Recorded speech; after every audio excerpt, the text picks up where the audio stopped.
올해 어디로 돈이 쏠릴 거냐, 이거를 빨리 예측하는 사람이 돈을 벌 수밖에 없겠죠. 내년에는 그 유망주는 그 프리미엄이 붙게 돼 있습니다. 신축이 귀하지 않습니까? 눈여겨보셨다가 진입하시는 것도 추천드리는 방법이고요. 대구가 또 특히 많죠. 종부세나 이런 것들이 크게 뭐 위협적인 정도가 아니었다. 비타민 같은 것에다가 세금을 10배를 부과한다. 그럼 우리가 어떤 행동을 취하냐면은 비타민을 안 먹고 맙니다. 저는 한마디로 2021년을 정의하자면 상승, 이 두 글자로 얘기를 드리고 싶습니다. 그냥 가만히 계시는 것보다는 내 집 마련을 못하신 분이라면 적극적으로 내 집 마련하시고 이번에 그 2021년을 놓치지 않았으면 좋겠고요. 전문가의 눈으로 바라보는 2021 부동산 시장 전망, 프로지오 라이프 부동산 전문가 토크쇼. 안녕하세요 구독자 여러분, 지난 영상 잘 보셨나요? 부동산 시장의 스마트한 전문가 세 분과 함께 작년과 현재 그리고 바뀌는 정책으로 인해서 시장에 어떤 영향을 미칠지 자세한 이야기 나눠봤는데요. 오늘도 계속해서 이어서 들어보겠습니다. 자, 이제 2021년 1월도 벌써 막바지에 다다랐는데요. 2021년 상반기 주택시장을 판가름 지을 요소도 분명히 있다고 생각하는데요. 작년에는 아무래도 코로나19 여파가 컸기 때문에 올해는 백신이 이슈가 되지 않을까 싶은데요. 이승훈 소장님 어떻게 생각하세요? 그렇습니다. 작년 하반기서부터 이제 백신의 개발에 대한 기대감이 생겼었고, 다행스럽게도 연말에 이제 백신이 개발이 돼서 다른 나라 같은 경우는 일부 국가는 지금 백신 접종을 시작을 하고 있죠. 백신이 이제 접종이 시작된다고 하더라도 올 한 해가 경기가 안 좋다라는 것은 여러분도 다 인지하고 계실 겁니다. 부동산적인 측면에서 보자 그러면 공급이 과연 올해 어떻게 될 것인가가 가장 큰 이슈라고 볼 수 있습니다. 지금 공급 부족에 대한 얘기가 지금 수년째 계속되고 있는데 실제로 공급 대책을 발표했죠. 3기 신도시도 발표를 했고, 그 밖에도 당장 공급할 수 있는 대책도 필요하다는 지적이 있다 보니까 상가나 공장이나 사무실 같은 것들을 주택으로 개조하는 방식, 내지는 시장에서 공급되는 것들 정부가 구입해서 다시 시장에 내놓는 매입 임대 방식 등등의 대책을 내놨습니다. 그래서 이런 것들이 올해 실질적으로 취하게 될 주요 정책들인데 얼마나 시장에서 효과가 있을지가 가늠해 볼 수 있는 그런 한 해가 될 걸로 보여집니다. 예를 들면 신도시 같은 것들은 토지를 보상하고 공사를 짓고 하게 되면 최소 빨라도 4, 5년 정도 걸리는데 반해서 양도세를 풀어준다라고 하게 되면은 내일이라도 당장 공급이 되는 거죠. 그러다 보니까 시중 공급을 위해서는 풀어주는 정책이 맞는 건데 사실 현재 정부의 정책 기조와는 좀 반대되는 성향이 있기 때문에 좀 기대하기는 어려울 것 같습니다. 그러면 다른 방식으로 공급을 하겠다는 뜻인데, 그래서 정부가 이런 사람들이 필요로 하는 공급을 적재적소에 적시에 공급하는 것이 가장 중요할 것 같은데 어떻게 될지 한번 지켜볼 필요가 있을 것 같습니다. 코로나19 백신뿐만 아니라 여러 가지 이슈가 있었네요. 놀부님 또 어떤 이슈가 있을까요? 올해 어디로 돈이 쏠릴 거냐, 이거를 빨리 예측하는 사람이 돈을 벌 수밖에 없겠죠. 일단은 한 세 가지 정도로 저는 보고 있는데, 첫 번째는 공공재개발, 큰 점수를 좀 주고 싶습니다. 왜냐하면 일단 세금이 다 일제히 올라가거든요. 거기에 비해서 이러한 이 공공재개발을 예상할 수 있는 지역들의 물건들을 보자면 아무래도 아파트가 아닌, 아파트가 되기 전 상태의 빌라들입니다. 그렇기 때문에 매매가 자체가 적거든요. 그리고 임대가 요즘 가격이 올라가다 보니까 투자금 자체가 적게 들어갑니다. 1억에서 2억 정도면은 진입하고 투자를 해볼 수가 있고, 내년에는 본격화하기 위해서 아무래도 대외적으로 이러한 이슈를 정착화시키고 뭔가 성과를 내기 위해서는 반드시 공공재개발을 진행하는 단지가 선정이 될 것이고, 또 이번에 공모를 또 새로 접수할 때 많은 지역이 참여를 하게 될 겁니다. 이 과정에서 공모만 들어간다고 해서 끝나는 게 아니라 그 유망지는 그 프리미엄이 붙게 돼 있습니다. 지금 현재 상태는 그렇게 프리미엄이 붙지 않은 상태이기 때문에 이럴 때 여러분들이 공부하시고 전략을 잘 짜서 진입하시는 것이 좋겠습니다. 두 번째는 올해 또 신축이 귀하지 않습니까? 신축이 귀하고 입주 물량도 반토막, 그리고 경기권 전체를 봤을 때도 20% 이상 감소가 되기 때문에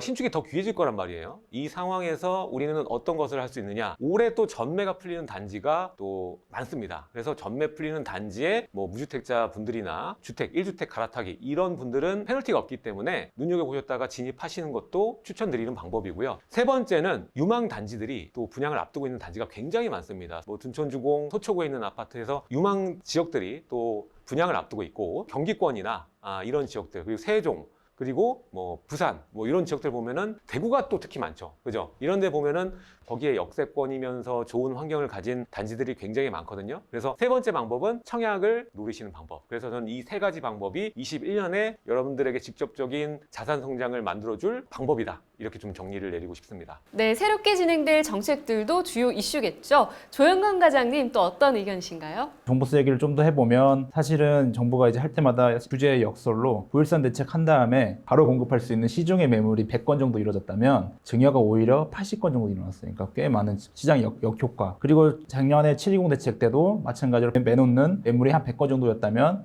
증여 거래가 60건으로 시중에 나가지 않고 안으로 도는 물건들이 많아지면서 시장이 뭐 오히려 상승하는 그런 건데요. 조금 석연치 않은 통계는 뭐냐면 2019년에 주택 소유 통계라는 게 있습니다. 거기서 서울에서 다주택 가지고 있는 가구, 그러니까 한 가구당 2채 이상 갖고 있는 가구의 수는 2018년도 대비 2019년 증가를 했습니다. 다만 제가 눈여겨본 것은 강남과 서초의 다주택 가구 수는 증가하지 않고 비슷하거나 소폭 감소했어요. 그러니까 이는 2019년에 종부세나 이런 것들이 크게 뭐 위협적인 정도가 아니었다라는 것을 상기했을 때, 그러면 2021년에 갑자기 급등하는 이 세금 속에서 이 다주택자들이 정말 내놓을 것이냐 안 내놓을 것이냐 한번 이 통계적으로 봤을 때 시중에 내놓는 거래가 100건 될 때 증여가 한 20건 정도로 내려가면은 정말로 이제는 시중에 매물이 풀면서 시장이 안정화되거나 혹은 급매물이 나온다면 더 빨리 하락하거나 이런 시그널인데, 이런 부분에 있어서는 6월 1일 이전 뭐 한 2, 3개월 전이겠죠. 한 3, 4월 전에 정말로 매매 거래 대비 정말 증여 거래가 많이 다운되느냐, 이런 것들은 국토부의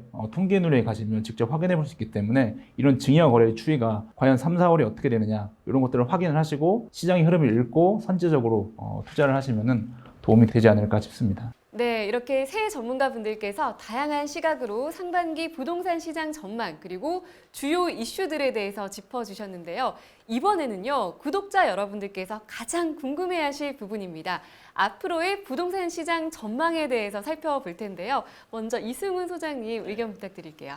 예, 이제 앞으로 부동산 시장 전망은 뭐 수요와 공급 측면에서 일단 살펴봐야겠죠. 가장 중요하게 영향력을 끼친다고 판단하는 것은 공급량입니다. 그 공급량도 작년의 공급량, 올해 공급량 이런 것이 아니라 지금까지 누적된 총 공급량을 보고 있거든요. 근데 이 누적된 공급량이 좀 많이 부족한 상태인데 여기서 추가적인 공급도 지금 향후 2년 동안은 상당히 부족한 게 확정됐죠. 지금부터 공사를 하더라도 3, 4년 뒤에 입주대가 되는 거다 보니까 이미 공급은 2년 동안 부족하다라는 것은 팩트입니다. 그러다 보니까 전체적으로 가격이 이제 상승할 걸로 기대를 하고 있는 거고, 또 하나는 정부가 뒤늦게 이제 공급 대책을 내놓긴 했습니다만 초기만 하더라도 공급은 문제가 없다. 근데 투기수요를 잡는 것 자체는 문제가 되지 않으나 제가 봤을 때 어떤 게 걱정이 되냐면은 이 부동산이라는 재화는 필수재라는 재화입니다. 형태가 전세가 됐건 월세가 됐건 매매가 됐건 집에서 거주를 해야 되는 거니까 결국 누구나 있어야 되는 겁니다. 비타민 같은 것에다가 세금을 10배를 부과한다. 그럼 우리가 어떤 행동을 취하냐면은 비타민을 안 먹고 맙니다. 10배 올랐는데 누가 먹겠습니까? 이거는 필수재가 아니기 때문에 괜찮아요.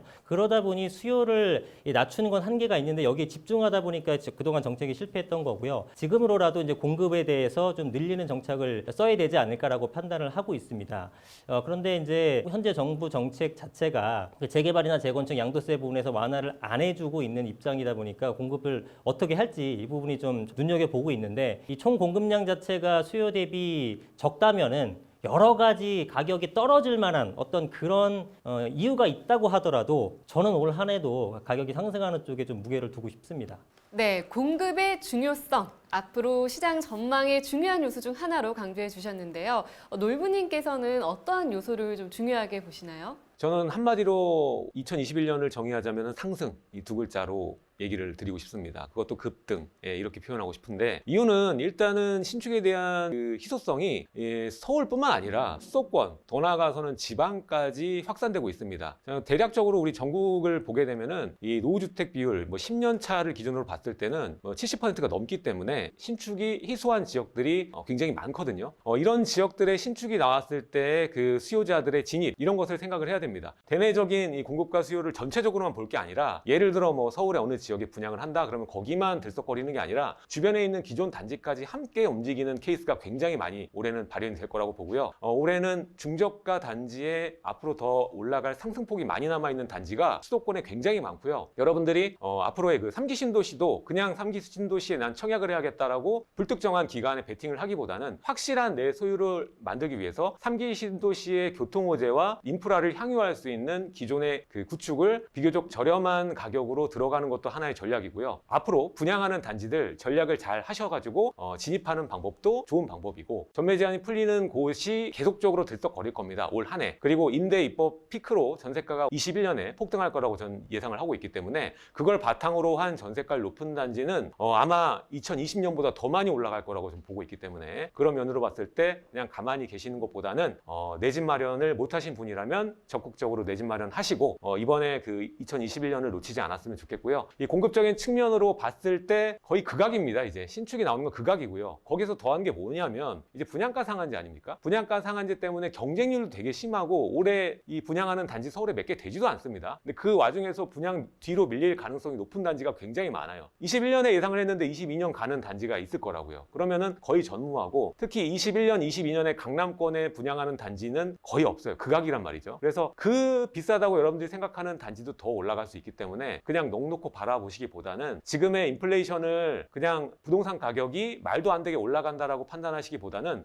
화폐가 늘어나는 거잖아요. 화폐가 팽창하면 결국에는 여러분들 임금과 먹는 재화까지 다 근원 물가라고 하죠. 이것까지 다 올라가거든요. 제일 마지막에. 그러니까 먼저 이것을 준비하고 앞서서 대응하는 것이 이 자본주의를 살아남는 생존법이다. 이렇게 강력하게 좀 얘기를 드리고 싶습니다. 네. 상승과 급등 이 두 가지 키워드를 놀부님께서 아주 임팩트 있게 정리해 주셨습니다. 네, 다음으로 과장님 의견도 한번 들어볼까요?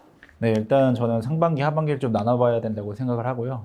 상고하불이라고 저는 상반기는 상승하고 하반기는 불확실성을 확실히 봐야 된다라는 생각입니다. 뭐 앞서 두 분께서 말씀해 주셨다시피 이제 수요 공급인데, 뭐 전국 미분양이 최근 11월 통계로 따지면 23,000호에 17년 만에 전국 미분양이 최저 수준이고요. 그리고 앞으로 입주 물량이라고 하는 것도 22년까지 장기 평균 30만 호에 못 미칩니다. 그래서 상반기는 분양 시장이 앞에서 끌어주고 재고 시장이 뒤에서 밀어주면서 무난한 상승이 예상이 됩니다. 최근에 제가 뉴스를 본 것이 글로벌 선진국가의 부채 리스크를 평가하는 기관이 있어요. 국제결제은행이라고 BIS라는 곳에서 우리나라의 민간 신용, 즉 정부의 부채를 제외한 가계와 기업의 부채를 11년 만에 주의해서 경보 단계로 상향을 했습니다. 또 하나 제가 눈여겨본 것은 작년 10월부터 미국의 장기금 국채금리가 올라가면서 신용대출금리도 3%를 찍었고 상승세에 있고, 또 하나 이제 중요한 것은 이제 강남이 이제 글로벌 도시잖아요. 이제 강남은 결국엔 우리나라의 어느 지역보다는 미국의 주택시장과 영향을 받을 것이고, 근데 미국이 지금 최근에 코로나19 사태로 인해서 미국의 주택담보대출 연체율이 지금 거의 과거의 금융위기 수준 턱밑까지 갑자기 급등했습니다. 지금 이 정도의 연체율은 미국에서 지금 그래도 배려를 해주고 대출 연체율을 계속적으로 연기해주고 있는 것을 감안한 수치인데, 그리고 이런 우리나라의 급증하는 부채가 상반기에 다시 뭐 안정세나 접어들지 않고 좀 이상한 방향으로 상반기에 튀어버린다.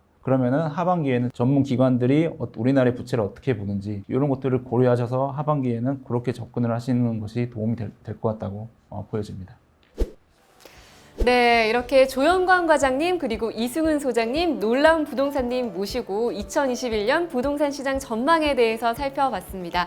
2021년 부동산 전망에 대해서 1부와 2부로 나눠서 우리가 자세한 이야기 나눠봤었는데요. 마지막으로 오늘 소감 한 말씀씩 부탁드리겠습니다. 먼저 이승훈 소장님. 네, 오늘 뭐 짧은 시간이었지만 여러 유익한 정보들을 드리려고 노력을 했는데요.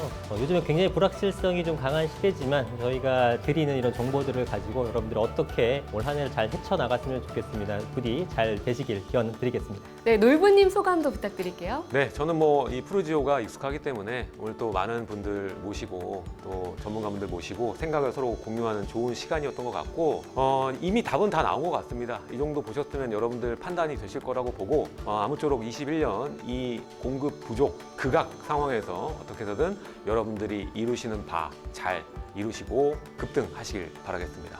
네, 마지막으로 과장님 어떠셨나요? 네, 저는 이제 과장님이고 이제 회사원인데 이렇게 연예인 같은 세 분과 함께 이렇게 할 수 있어서 영광이었고, 모쪼록 프루지오 라이프를 통해서 유익한 정보 얻어가셨으면 합니다. 네, 올 한 해를 미리 알아보고 예측하는 아주 유익한 시간이었던 것 같은데요. 구독자 여러분들께서는 어떠셨나요? 이 부동산 시장을 보는 눈이 더 밝아지셨기를 바라겠습니다. 2021년에는 시장이 좀 안정화되기를 바라면서 저희는 여기서 인사드리겠습니다. 저희는 다음에도 부동산 이슈 들고 찾아올 예정이니까요. 다음 편도 많은 기대 부탁드리겠습니다. 구독, 좋아요 꾹! 감사합니다.